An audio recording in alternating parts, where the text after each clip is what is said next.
Hello friends, ಎಲ್ಲರೂ ಹೇಗಿದ್ದೀರಾ? ನಾನು ತುಂಬ ಚೆನ್ನಾಗಿದ್ದೀನಿ. ನೀವು ಕೂಡ ಚೆನ್ನಾಗಿದ್ದೀರಾ ಅಂತ ಅಂದ್ಕೊಂಡು ವಿಡಿಯೋನ ಶುರು ಮಾಡೋಣ. ಇವತ್ತು ನಾನು ಬೂಂದಿ ಖಾರ ಮಾಡೋದು ಹೇಗೆ ಅಂತ ಹೇಳಿ ತೋರಿಸ್ಕೊಡ್ತಾ ಇದ್ದೀನಿ. ಅದಕ್ಕೂ ಮುಂಚೆ ನನ್ನ ವಿಡಿಯೋನ ಫಸ್ಟ್ ಟೈಮ್ ಯಾರಾದರೂ ನೋಡ್ತಾ ಇದ್ದರೆ ದಯವಿಟ್ಟು ಚಾನಲ್ಗೆ ಸಬ್ಸ್ಕ್ರೈಬ್ ಮಾಡಿಕೊಂಡು ವಿಡಿಯೋನ ನೋಡಿ, ಹಾಗೆ ನಿಮ್ಮ ಫ್ರೆಂಡ್ಸ್ ಮತ್ತು ಫ್ಯಾಮಿಲೀಸ್ಗೆ ಶೇರ್ ಮಾಡಿ. ನನ್ನ ಒಂದು ಪುಟ್ಟ ಚಾನಲ್ ಬೆಳೆಯೋದಕ್ಕೆ ನೀವು ಸಪೋರ್ಟ್ ಮಾಡಿ ಅಂತ ಹೇಳಿ ಕೇಳ್ಕೊತೀನಿ. ಇವಾಗ ನಾನು ಮನೆಯಲ್ಲಿ ಏನಾದ್ರೂ ಸ್ನ್ಯಾಕ್ಸ್ ಬೇಕು ಅಂದರೆ ತಿನ್ನೋಕ್ಕೆ ಸಿಂಪಲಾಗಿ ಹೇಗೆ ಮಾಡ್ಕೊಳ್ಳೋದು ಅಂತ ಹೇಳಿ ತೋರಿಸ್ತಾ ಇದ್ದೀನಿ. ತುಂಬಾ ಟೇಸ್ಟಿಯಾಗಿರುತ್ತೆ. ಸ್ವಲ್ಪ ಮಟ್ಟಿಗೆ ನಾನು ಒಂದು 2 ಬೌಲ್ ಆಗುವಷ್ಟು ಕಡಲೆ ಹಿಟ್ಟನ್ನು ತಗೊಂಡಿದ್ದೀನಿ. ರುಚಿಗೆ ತಕ್ಕಷ್ಟು ಉಪ್ಪು, ಹಾಗೆ ಖಾರಕ್ಕೆ ತಕ್ಕಂತೆ ನಾನು ರೆಡ್ ಚಿಲ್ಲಿ ಪೌಡರ್ ಅಂದರೆ ಕೆಂಪು ಮೆಣಸಿನಕಾಯಿ ಪುಡಿನ ಹಾಕೋತಾ ಇದ್ದೀನಿ. ಹಾಗೆ ಸ್ವಲ್ಪ ಅಡುಗೆ ಸೋಡಾನ ಹಾಕೋತಾ ಇದ್ದೀನಿ. ಇವಾಗ ನಾರ್ಮಲಾಗಿ ನಾವು ಬಜ್ಜಿ ಹಿಟ್ಟನ್ನು ಹೇಗೆ ಕಲಿಸ್ಕೋತೀವಿ ಹಾಗೆ ಕಲಿಸ್ಕೋಬೇಕಾಗತ್ತೆ. ಇನ್ನು ಸ್ವಲ್ಪ ಗಟ್ಟಿಯಾಗಿ ಬರಬೇಕು.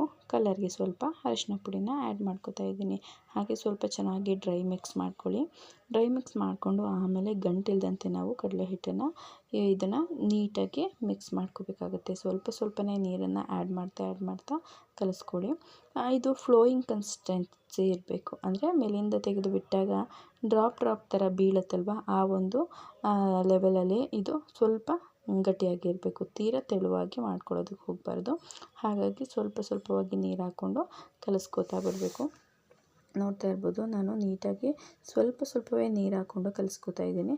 ಮತ್ತು ಕಡಲೆ ಹಿಟ್ಟು ನೆಂದ ಮೇಲೆ ಸ್ವಲ್ಪ ಉಬ್ಬತ್ತೆ, ಅಂದರೆ ಜಾಸ್ತಿ ಒದಗತ್ತೆ, ಹಾಗಾಗಿ ಗಟ್ಟಿಯಾಗತ್ತೆ. ಸ್ವಲ್ಪ ನೋಡಿಕೊಂಡು ಕಲಿಸ್ಕೋಬೇಕಾಗತ್ತೆ. ಹೀಗಾಗಿ ನಾನು ಸ್ವಲ್ಪವಾಗಿ ನೀರು ಹಾಕ್ಕೊಂಡು ಚೆನ್ನಾಗಿ ಮಿಕ್ಸ್ ಮಾಡ್ತಾ ಕಲಿಸ್ಕೋತಾ ಇದ್ದೀನಿ. ಒಂದೇ ಸಲ ನೀರು ಹಾಕ್ಕೊಂಡು ಕಲಿಸ್ಕೊಂಡ್ರೆ ಅದು ಅಷ್ಟು ಚೆನ್ನಾಗಿ ಬರೋದಿಲ್ಲ. ಅದಕ್ಕೋಸ್ಕರನೇ ನಾನು ಈ ರೀತಿಯಾಗಿ ಸ್ವಲ್ಪವಾಗಿ ನೀರು ಹಾಕ್ಕೊಂಡು ಕಲಿಸ್ಕೋತಾ ಇದ್ದೀನಿ. ಕೆಲವರು ಮನೆಯಲ್ಲಿ ಅವ್ರವ್ರ ಮನೆಯಲ್ಲಿ ಯಾವುದೇ ಒಂದು ಅಡುಗೆನಲ್ಲಿ ಅವ್ರದ್ದೇ ಕೆಲವೊಂದೊಂದು ಟಿಪ್ಸ್ಗಳಿರುತ್ತೆ. ಫಾಸ್ಟಾಗಿ ಕಲಿಸ್ತಾರೆ ಅಥವಾ ನಿಧಾನವಾಗಿ ಕಲಿಸ್ತಾರೆ.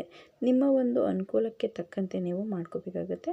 ನಾನು ಈ ರೀತಿಯಾಗಿ ಸ್ವಲ್ಪವೇ ನೀರು ಹಾಕ್ಕೊಂಡು ಕಲಿಸ್ಕೋತಾ ಇದ್ದೀನಿ. ಯಾಕಂದರೆ ಜಾಸ್ತಿ ನೀರಾಯಿತು ಅಂತಂದರೆ ಮತ್ತೆ ಹಿಟ್ಟು ಹಾಕೋಬೇಕು, ಅಳತೆ ತಪ್ಪೋಗುತ್ತೆ ಅಂತ ಹೇಳಿಬಿಟ್ಟು ನಾನು ಸ್ವಲ್ಪ ನೀರು ಹಾಕ್ಕೊಂಡು ಈ ರೀತಿ ಕಲಿಸ್ಕೋತಾ ಇದ್ದೀನಿ.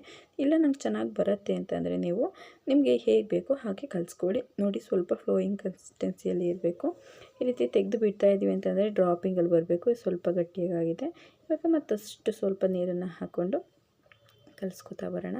ನಾನು ಒಂದು ಪುಟ್ಟ ಚಾನಲ್ನಲ್ಲಿ ಡೈಲಿ ವೀಡಿಯೋಸ್ಗಳು, ಇನ್ಫಾರ್ಮೇಟಿವ್ ವೀಡಿಯೋಸ್ಗಳು, ಹಾಗೆ ಕುಕ್ಕಿಂಗ್ ವೀಡಿಯೋಸ್ಗಳು ಇದನ್ನೆಲ್ಲ ಶೇರ್ ಮಾಡ್ತಾ ಇರ್ತೀನಿ. ದಯವಿಟ್ಟು ಚಾನಲ್ನ ಸಬ್ಸ್ಕ್ರೈಬ್ ಮಾಡ್ಕೊಳ್ಳಿ ಫ್ರೆಂಡ್ಸ್. ನನ್ನ ಒಂದು ಚಾನಲ್ ಬೆಳೆಯೋದಕ್ಕೂ ಕೂಡ ಸಪೋರ್ಟ್ ಮಾಡಿ. ಯಾಕಂದರೆ ಈಗಾಗಲೇ ತುಂಬ ಪ್ರಯತ್ನಗಳಿಗೆ ನನಗೆ ಫಲ ಸಿಕ್ಕಿಲ್ಲ. ಸೊ ನಾನು ಹಠ ಬಿಡದೆ ಮಾಡ್ತಾಯಿದ್ದೀನಿ. ಯಾವ ಒಂದು ಟೈಮಲ್ಲಿ ನನಗೆ ಫಲ ಸಿಗ್ಬೋದು ಅನ್ನೋದಕ್ಕೋಸ್ಕರ. ನೋಡ್ತಾ ಇರ್ಬೋದು, ಇವಾಗ ಎಣ್ಣೆ ಫುಲ್ ಕಾದಿದೆ. ಸ್ವಲ್ಪ ಟೆಸ್ಟ್ ಮಾಡಿ ನೋಡಿದೆ, 1-2 ಡ್ರಾಪ್ ಚೆನ್ನಾಗಾಗಿತ್ತು. ಅದಕ್ಕೆ ಇವಾಗ ನಾನು ಒಂದು ಸ್ಪೂನ್ ಸಹಾಯದಿಂದ ಅಥವಾ ಒಂದು ಸೌಟೇನಾದರೂ ತೊಗೊಳ್ಳಿ. ಈ ರೀತಿಯಾಗಿ ತೂತು ಜರಡಿದು ಒಂದು ಇರುತ್ತಲ್ವ, ಇವಾಗ ಬಜ್ಜಿ ಬೋಂಡ ಎತ್ತೋದಕ್ಕೆ ಯೂಸ್ ಮಾಡ್ತಾ ಇದ್ವಿ. ಇವಾಗಲೇ ಇಲ್ಲಿ ಇಟ್ಟಿದ್ದೀವಲ್ಲ, ಈ ರೀತಿಯಾಗಿ ಟ್ರೆಂಡಿಂಗಲ್ಲಿ ಬಂದಿರೋ ಥರ ಇದೆ. ಮುಂಚೆ ಎಲ್ಲ ಅದೇ ಥರ ಯೂಸ್ ಮಾಡ್ತಾ ಇರೋದು. ಅಥವಾ ಬೂಂದಿ ಬಿಡೋದಕ್ಕೆ ಅಂತಲೇ ಒಂದು ಚಿಕ್ಕದು ಸೌಟ್ ಥರ ಬರುತ್ತೆ, ಅದನ್ನು ಯೂಸ್ ಮಾಡ್ಕೊಂಡು ಈ ರೀತಿಯಾಗಿ ಡ್ರಾಪ್ ಥರ ಹಾಕ್ಕೊತ ಬನ್ನಿ. ಮತ್ತು ತುಂಬ ಜಾಸ್ತಿ ಹಾಕ್ಬಿಡೋಣ ಒಂದೇ ಸತಿ ಅಂತ ಹೇಳಿ ತುಂಬ ಹಾಕಬಾರ್ದು. ಒಂದ್ರ ಮೇಲೆ ಒಂದು ಬಿತ್ತು ಅಂತಂದರೆ ಅದು ಚೆನ್ನಾಗಿ ಬರೋದಿಲ್ಲ. ಯಾವುದು ಕೂಡ ಅಂಟ್ಕೋಬಾರ್ದು. ಚೆನ್ನಾಗಿ ಎಣ್ಣೆ ಕಾದ ನಂತರ ಅದನ್ನು ಸ್ವಲ್ಪ ಚೆನ್ನಾಗಿ ಈ ರೀತಿಯಾಗಿ ಮಿಕ್ಸ್ ಮಾಡ್ತಾ ಬನ್ನಿ. ಎಣ್ಣೆ ಕಾದ ಮೇಲೇ ಹಾಕಬೇಕು. ಹಾಗೆ ಅದಕ್ಕೆ ಮುಂಚೆನೇ ಹಾಕಿದರೆ ಅದೆಲ್ಲ ಮೆತ್ತಗಾಗಿಬಿಡುತ್ತೆ. ಹಾಗಾಗಿ ಮತ್ತು ಒಟ್ಟಿಗೆ ಹಾಕಬೇಡಿ. ಜಾಸ್ತಿನ ಗೊತ್ತಾಗುತ್ತೆ ನೋಡಿದ ತಕ್ಷಣ ಸಾಕು ಅನಿಸುತ್ತೆ, ಹಾಗಾಗಿ. ಇಲ್ಲಾಂದರೆ ಇವಾಗ ಇಲ್ಲೊಂದು ಬಂದಿದೆ, ನಾನು ತೋರಿಸ್ತೀನಿ. ನಿಮ್ಗೆ ತೋರಿಸ್ಬೇಕು ಅಂತಲೇ ಹಾಕ್ತೆ. ಆ ರೀತಿಯಾಗಿ ಬಂದುಬಿಡುತ್ತೆ. ಸೊ ನೋಡಿಕೊಂಡು ಎಲ್ಲ ಕಡೆಯೂ ಸ್ಪ್ರೆಡ್ ಆಗೋ ಥರ ಹಾಕಿ ಇವಾಗ ನೀಟಾಗಿ ಇದನ್ನು ಬೇಯಿಸ್ಕೊತಾ ಬರೋಣ. ಈ ರೀತಿಯಾಗಿ ಸ್ವಲ್ಪ ಜರಡಿನಲ್ಲಿ ಈ ರೀತಿ ಅಲುಗಾಡಿಸ್ತಾ ಬನ್ನಿ. ಎಲ್ಲ ಕಡೆಯೂ ಬೇಯುತ್ತೆ. ಯಾಕಂದರೆ ರೌಂಡ್ ಶೇಪ್ ಇದೆಯಲ್ವಾ, ಮಗ್ಚಾಕೋದಕ್ಕೆ ಕಷ್ಟ ಆಗುತ್ತೆ. ಇವಾಗ ಆಗಿದೆ ನೋಡಿ, ತೆಗೆದಿಡ್ತಾ ಇದ್ದೀನಿ.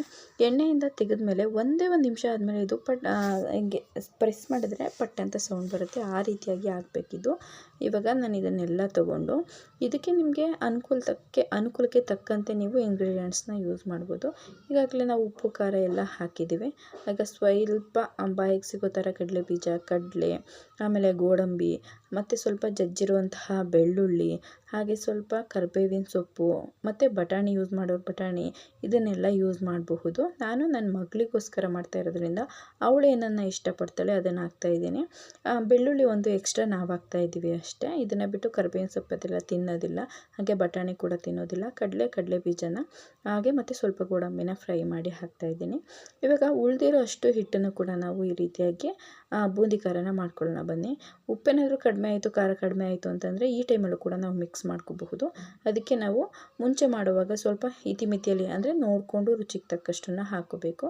ನೋಡ್ತಾ ಇರ್ಬೋದು. ಇವಾಗ ನಾನು ಟೆಸ್ಟ್ ಮಾಡ್ತಾಯಿದ್ದೀನಿ. ಮೊದಲನೇ ಸಲ ತೋರಿಸಿದ್ದೆ ಅಲ್ವಾ ನಿಮಗೆ, ಒಂದ್ರ ಮೇಲೆ ಒಂದು ಬಿತ್ತು ಅಂತ ಅಂದರೆ ಗಟ್ಟಿಗಾಗುತ್ತೆ, ಅಂಟ್ಕೊಳ್ಳುತ್ತೆ ಅಂತ ಹೇಳ್ಬಿಟ್ಟು, ಅದಕ್ಕೆ ನಾನು ಈ ಸಲ ನಿಮಗೆ ನಿಧಾನವಾಗಿ ಕಡಿಮೆನೇ ಹಾಕೋಬೇಕು ಅಂತ ಹೇಳಿ ತೋರಿಸಿದ್ದೀನಿ. ನೋಡ್ತಾ ಇರ್ಬೋದು. ಇವಾಗೆಲ್ಲ ಫ್ರೈ ಮಾಡಿ ತೆಗೆದು ಇಟ್ಕೊಂಡಿದ್ದೀನಿ. ಇವಾಗ ಬೆಳ್ಳುಳ್ಳಿನಲ್ಲೇ ಒಂದು ಚಿಕ್ಕ ಒಂದು ಜರಡಿ ಏನಿರುತ್ತೆ ಅದರಲ್ಲಿ ಹಾಕಿ ಇಟ್ಟಿದ್ದೀನಿ. ಅಂದರೆ ಫುಲ್ ಎಲ್ಲ ಅದರೊಳಗಡೆನೇ ಹಾಕಿಬಿಟ್ರೆ ಹರ್ಕೊಳ್ಳುತ್ತೆ, ತೆಗಿಯೋದಕ್ಕಾಗೋದಿಲ್ಲ.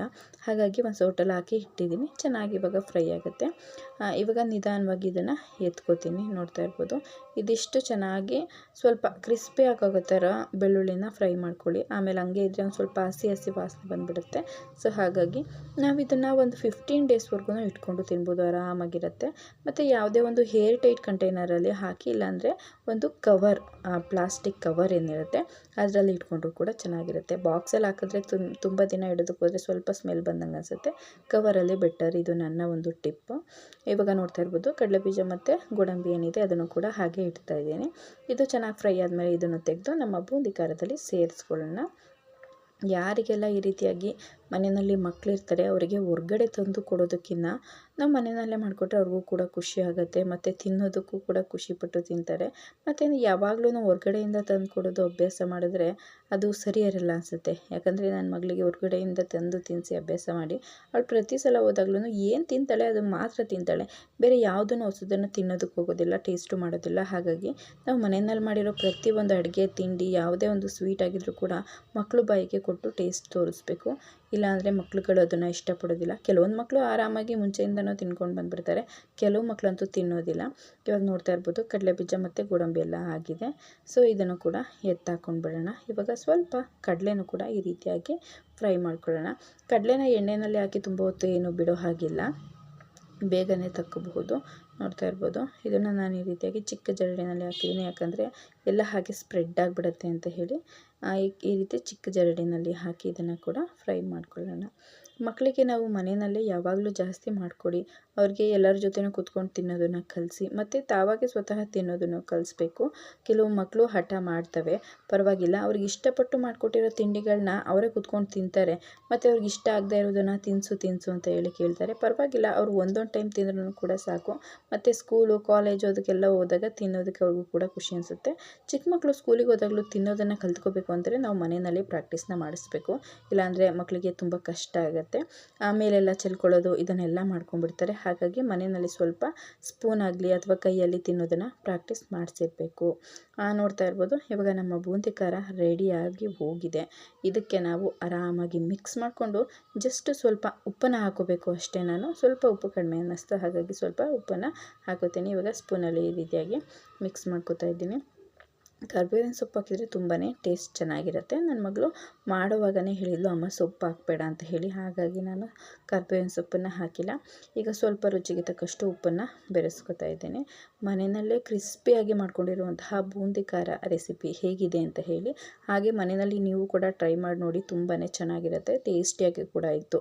ಹೋಮ್ ಮೇಡ್ ಅಂತ ಅಂದರೆ ನಾವು ಯಾವುದೇ ರೀತಿ ಕೆಮಿಕಲ್ಸ್ ಅದೆಲ್ಲ ಯೂಸ್ ಮಾಡೋದಿಲ್ಲ. ಹಾಗಾಗಿ ನಾನು ಕೂಡ ಏನು ಯೂಸ್ ಮಾಡದೆ ಹೆಲ್ದಿಯಾಗಿ ಮಾಡಿದ್ದೀನಿ. ಸ್ವಲ್ಪ ಖಾರ ಕಡಿಮೆ ಅನ್ನಿಸ್ತು, ಸ್ವಲ್ಪ ಖಾರನ ಕೂಡ ಹಾಕ್ಕೊಂಡಿದ್ದೀನಿ.